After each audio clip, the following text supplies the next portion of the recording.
everyone, Monica for Crafting Desert Divas here. And today we are showcasing this wonderful alpha stitch die set. And I'm really stoked about this one. This is the die set itself. This set comes in all capital letters that you see here. And one of the nice things about this is that it has a cartoony type feel to the font, which is actually pretty fun for the cards that we make. This set also includes stitch detailing along the border of the letter, and this adds a nice little detail to your card. Let's take a closer look. You can see here that the stitching is all around the border of the letter, and it offers up a dash and a dot as the stitching. This set is perfect for the eclipsing technique, or even adding a little bit more detail to your sentiment. Now you're going to get the full alphabet, and as you can see here, the M and the W are slightly different in that the W does angle a little bit. But there you have it.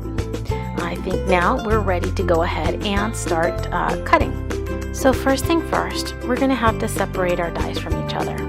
As you can see, they are attached by these thin tabs that we can simply use either wire cutters, or we can bend them back and forth until they pry apart. So let's go ahead and get started. One thing to bear in mind is that using wire cutters will help you keep a cleaner die. In other words, you can clip pretty close to the die itself and keep these tabs short so it doesn't ruin any of your work. But not to worry, even if you don't have wire cutters, you can simply work with folding your letters back and forth until they separate, and then just kind of clean up afterwards. Or if not, then you can just leave them as is. As you can see here, they do easily come apart. And there you have it.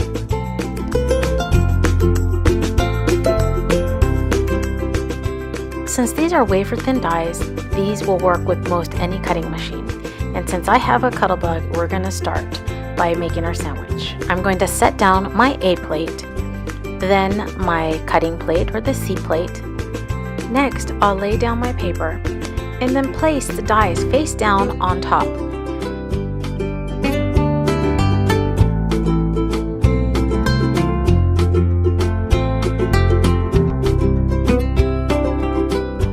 Now that I've set down all my pieces, I'm ready to put my B plate on top and begin my cutting.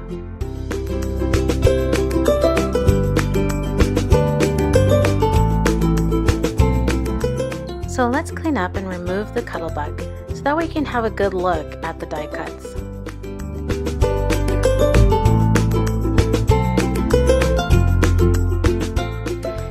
If your cut should get stuck in the dies, there are release holes on each of the letters, and all you have to do is use a sharp tool to simply push it through. If your dies remain attached to your paper, simply pull them apart gently. Just be mindful not to warp or bend your paper. Sometimes your cuts might end up sticking to the plate. Simply use a tool to lift them off. Now it's time to plate cleanup. I'm going to be using my tweezers to remove any bits and pieces that are still holding on there. And then I'll lay these out so you can see the dimensions. Before I lay them out, let's take a closer look. You can see the stitch detailing here on each of these cuts.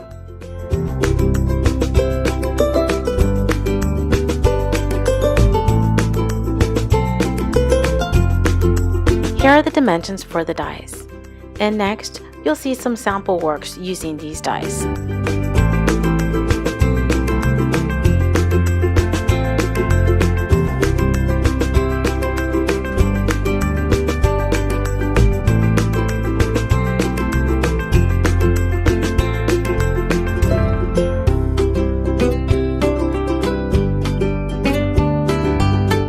Thanks for watching. You can find these dies and more at craftingdesertdivas.com. Don't forget to subscribe.